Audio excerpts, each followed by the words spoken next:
Orbit stripped of pilot's license. Tell Dad! Police demonstrate new communication skills in the bill. We are police. Nino. And with Lily Savage set to take over Generation Game, auditions start for the job of Anthea. Got a choice now? No, mate, just been polite. Give us a twirl. It's been another busy week on the soaps.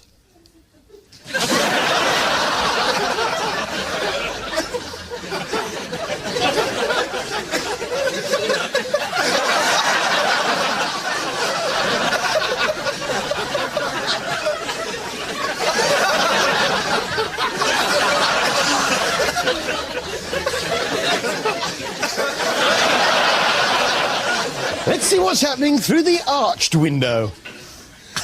Oh, my God! You only swing when you're winning. New actress arrives on Footballers' Wives. Yes, just put her over there with the other ones. Of course, this was the big retro 70s-style party around at recently bereaved Tanya's. And there was some great 70s-style dancing. Hang on, I recognise that dance anywhere.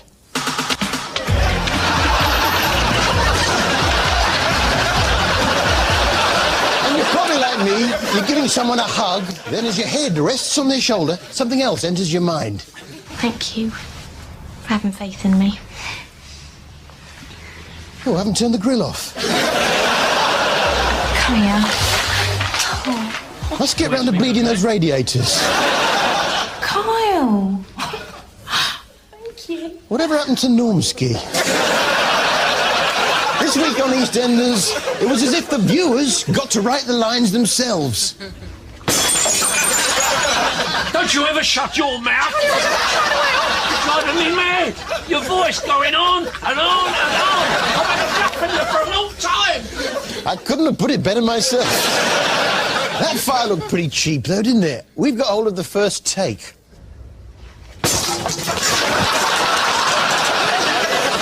Charlie feeling all sorry for himself. Well, Kat had a few things to say to him. This ain't about your pride. This ain't your fight. He raped little Mo, not you. Yeah, there's a picture I didn't particularly want in my head. Nana Moon and fiancé Wilfred went on a shopping spree to, oh, what's the name of that shop? Oh, it's escaped me. Cost Cutters and a Minute Mart. No, it's gone. Oh, Alfie, darling, we've done the shopping for the weekend. Oh. Look. Oh, thanks, Nana. How much do you? Well, it came to Costmart, that's right, yeah. Yeah, Costmart, yeah. I got all my shopping from Costmart, yeah. I can't get it there, I try Sainsbury's or Tesco's. Yeah. Good old Wilfred. I think you're doing a bit of business. Keep yourself busy, keep the wits sharp, pay for a few treats for Victoria. I hope I have half your energy when I'm your age. Yeah, we'll give it about 10 minutes, you'll find out, Pat. There was suspicion in the air for Andy Hunter and Sam Mitchell. Maybe you've got your eye on some other woman. As if. Don't be a fool, as if left months ago. You're probably like me. You watch the soaps and you think, if only I could influence what happens next. Well, I did, yes. I posted a note through Dennis's letterbox with a suggestion.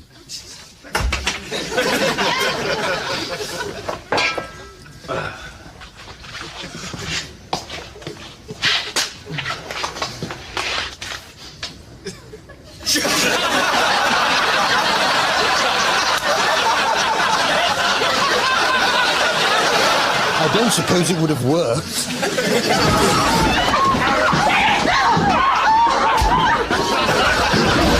It worked! Oh, poor Sharon. That punch left her with one leg longer than the other.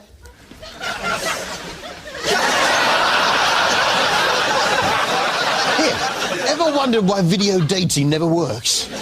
Guess what, guys? I've got a maggot living in me, you know. I've got your phone number, I'll be in touch, all right? No, of course, this was Travelling into Trouble, in which travellers shared their stories of travel. I did have a sort of like fish-like animal in my foot as well. I don't know what that was. Okay. It was about that long, like a very thin tadpole. Yeah, why are you telling me this? This is a chip shop. So, that's the travellers' side of the story. Of course, the other side was the doctors and the other experts that treated them on their return. You do hear of sometimes the worms sort of coming down somebody's nasal passage. The ones Wendy gets are usually sent to her in stool samples through the post. Yeah, it's not like getting a postal order, is it? I wouldn't want to share a flat with her, would you? Oh, it's the stuff from the catalogue. It's arrived early. Oh, it's one of Wendy's specials. I tell you, if someone sent me a stool sample with a worm in it, straight away, return to sender, sort yourself out. We learned all about how you lured the larva out once it's burrowed into your skin. Bobflies are meat eaters, so some doctors believe they can be lured out of the skin with a lump of bacon, which needs to be strapped to the spot for up to a week. Yeah, but what if the bug's Jewish? Time for a TV expert of the week. TV expert of the week. A bot fly is a fly.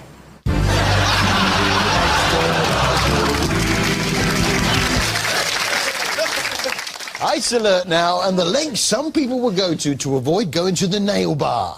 The only thing I could do, basically, was to try to get rid of the end bits. And I eventually used a hacksaw and a vice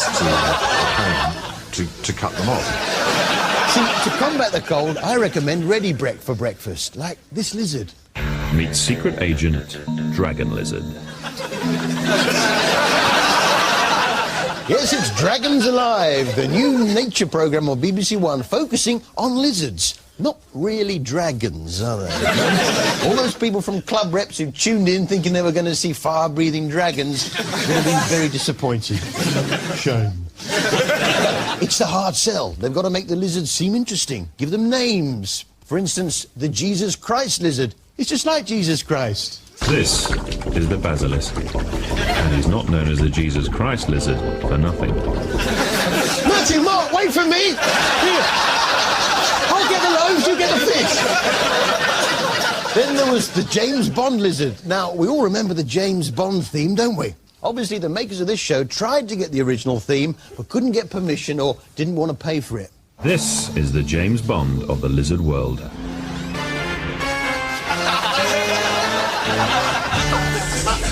I've got the Pink Panther lizard here, look. Here he is.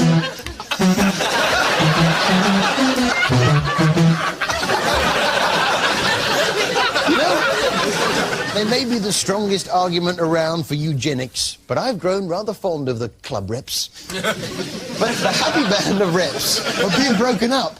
Here's Max doing some last-minute packing. Now, I'm never sure, how do you pack a suitcase? Do you fold your trousers up, shirts, put them in first, then shoes, each in its own carrier bag on top, or what? Looks like his suitcase has been burgled. Now, I wouldn't want to be at the customs on the other end of that lot. Yeah, did you pack the bag yourself? Oh, all right, go through. Yeah, go on. Jenna likes a drink. Here she is, packing her case. It's the final countdown for Jenna, who's doing last-minute packing. If Now, the show in which they make up the future and pad it out with acting. This week's no-brainer was If Women Ruled the World. What do they mean, if? Right, fellas? They predict that women will carry on having babies until they're much older. No one has batted an eyelid when men become fathers at the age of 60, 70, even in their 80s. It's almost seen as a macho thing to do to become a father when you're older. But there's been this hypocritical situation, whereas when women become pregnant when they're older, it's seen as... A bit creepy, isn't it? A bit creepy. We all remember the kid at school with the old mum. White hair, hint of a moustache. Like Dickie Davis in a dress. Oh, Rob, how come you live with your nan?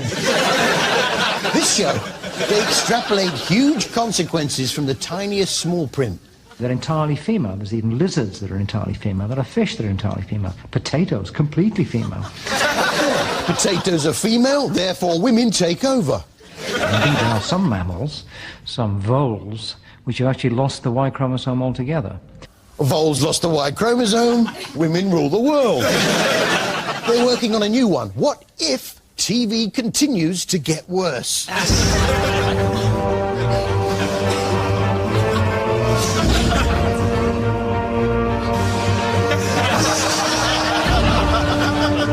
year is 2800, and the people are not happy. After the proliferation of the reality shows of the 2000s, everybody in Britain had been on a TV show. In a world where everyone has been on TV, who is there left to watch? Oh yes, the year 2004. Big Brother, I'm a celebrity, get me out of here. Back to reality, that's what kicked it all off. And pretty soon, everybody had been on TV. And that's why they started using the horses and dogs and stuff like that.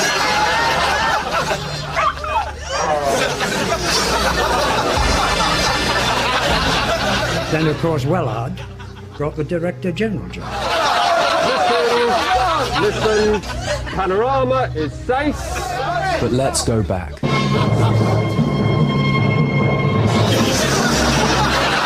After the glut of reality shows in the early 2000s, there was a shortage of new presenters. Thus, the old presenters were pushed to the limits of human lifespan.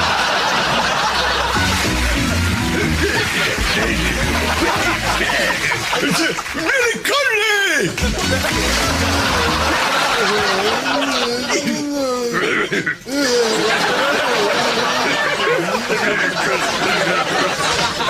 In 2300, Coronation Street went to 12 times a week and relocated to India to cut costs. By 2800, there was a new face running ITV. When Jordan did take over as head of ITV, she brought in radical new programming ideas. An underground resistance movement grew up. Their plan?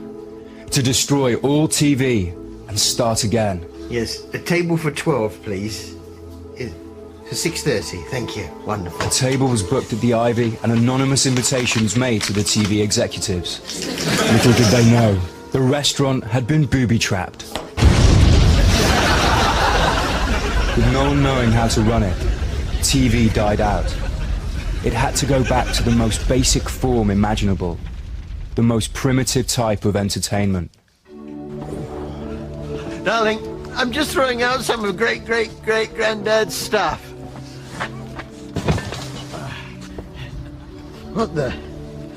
What kind of strange ancient device is this?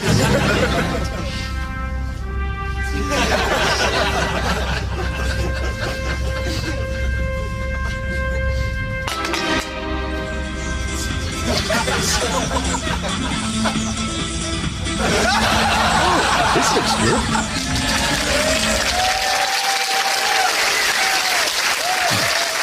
Well, this week, the Archbishop of Canterbury was all over the papers having a pop with the footballers' wives, saying they were setting a bad example. But who is better, the Archbishop of Canterbury or the footballers' wives? There's only one way to find out.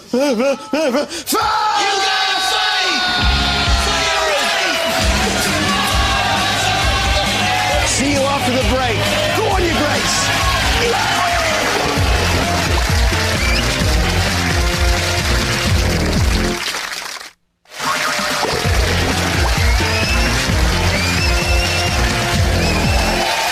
Welcome back. Nazi plot twist on Emmerdale. Heil Hitler. The Dingles sort out new teeth for Scylla. Don't you hate it when you're trying to get your seatbelt on and your foot slips off the clutch? Your attitude stinks. So far, you've been nothing but a right well pain. Yes, it's the Bill, and they've got a new cameraman join the team, and he's tiny. Yeah, well, this place is massive. Nick Klein was in such a state, he was having to read his lines off Adam Acaro's chest. You don't need me to tell you how grateful we are, Nick.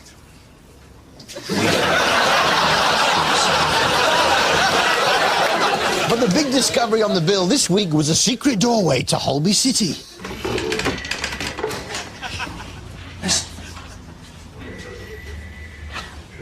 Someone's in there.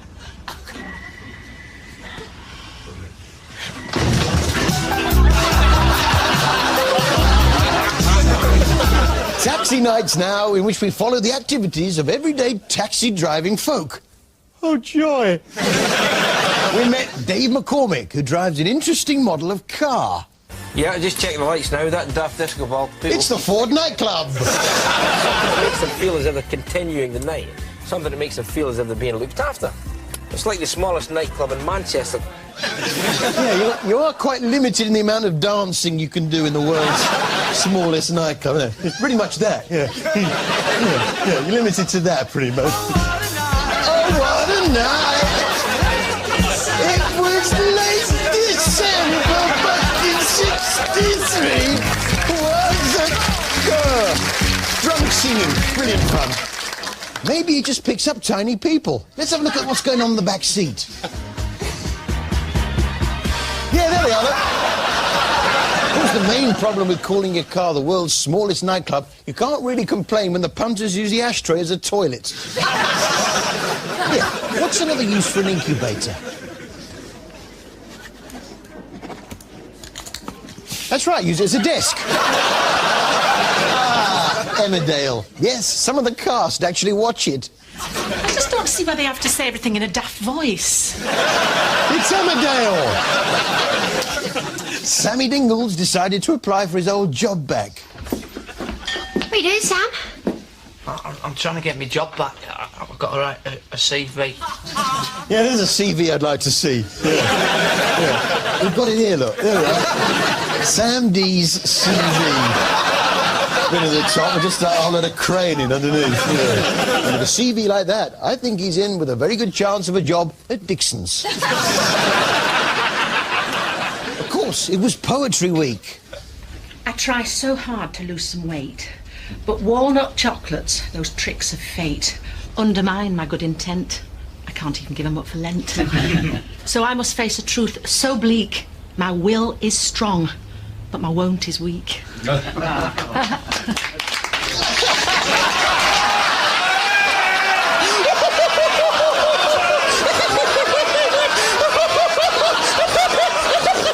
it, Shelley! Stop it! The sea, the stars, the infinity of space. If I asked for a bag of chips like this, I'd get smacked across the face.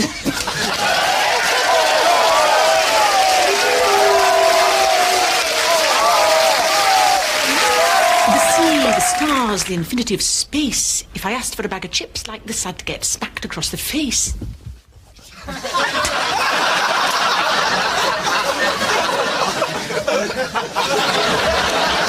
Sometimes words are simply not enough. You know what it's like at a wedding, though? You're desperate to get a look at the seating plan. Find out who you're sitting next to. This was a family occasion, but Zaiden, a stranger, found himself sitting next to the father of the groom. Who am I sitting next to? Auntie Pat? Uncle Roy? Oh, Osama bin Laden. Yeah. It's not easy making small talk with him, is it? Yeah. Any idea where the bar is? Oh, of course you don't, yeah. No, of course it was, I met Osama bin Laden. It was his son's marriage, and they videoed the wedding. Although the Taliban had outlawed television in Afghanistan, bin Laden had his own camera crew who recorded the ceremony. Yeah, they videoed it, but because they banned TV, they couldn't watch it back. They have to travel abroad to watch it. This documentary showed us a side of Osama that has hitherto remained hidden. Sometimes he was fun. He knew some Arabic poems. He would sing them about the moon. Nice to have a hobby. Yeah. Give us another one of your poems, Osama. Yeah. I've actually got Osama here. Yes, come on out. Come on. Here you are. Here he is. Hello, Osama. Oh, hello, Harry. What are you going to do for us today? I'm going to do one of my poems. You're going to do one of your poems? I'm going to do one of my poems. Yeah, what's it about? It's about the moon. Okay, that's lovely. Off you go, then. Oh, Mr. Moon, you make me swoon. It reminds me of my honeymoon. Kill all the infidels. Die, die, die. Death to George Bush. That's enough. Go back in your cave. I don't want to go back in my cave. Get back in your cave. I don't want to go back in my cave. Get back in your cave. I don't want to go back in my cave. Oh, what a nasty piece of work. I myself actually met Osama bin Laden. No! Yes! There's a photo of us, look. There I am on the far left.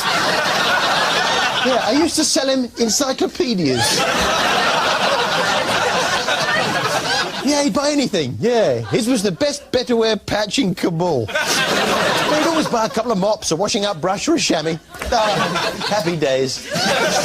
The pigeons are back on Coronation Street. Right, fellas. This time, could you just walk off to the left? To the left? Yes. Which side's that? Towards the pavement. Well, it depends how you're standing, doesn't it? Well, if you've got the cabin on your right and the hairdressers on your left, I want you to walk towards the hairdressers. Well, that's right, hairdressers, isn't it? And not if you're facing the Rovers. See you on set. You're getting near there. I think we'll just head off towards hairdressers.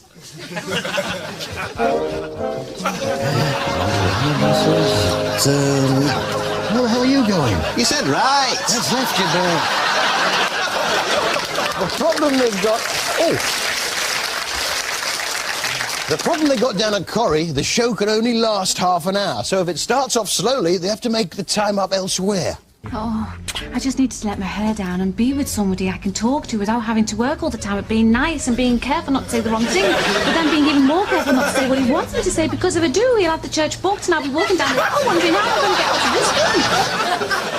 How do you entertain a toddler? Hey, there's my grandson. Stop it, Grandad, you're frightening me.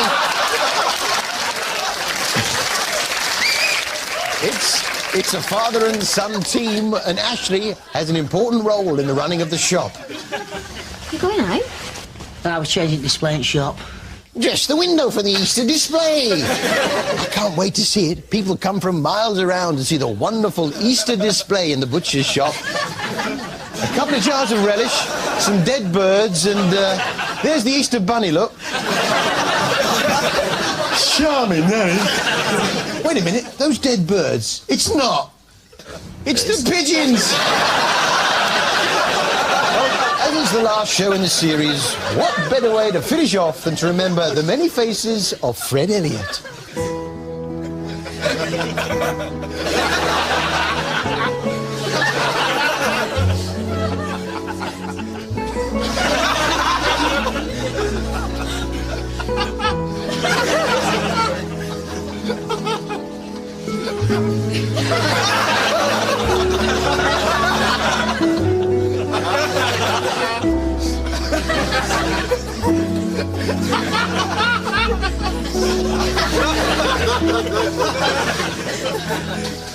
Ta-da,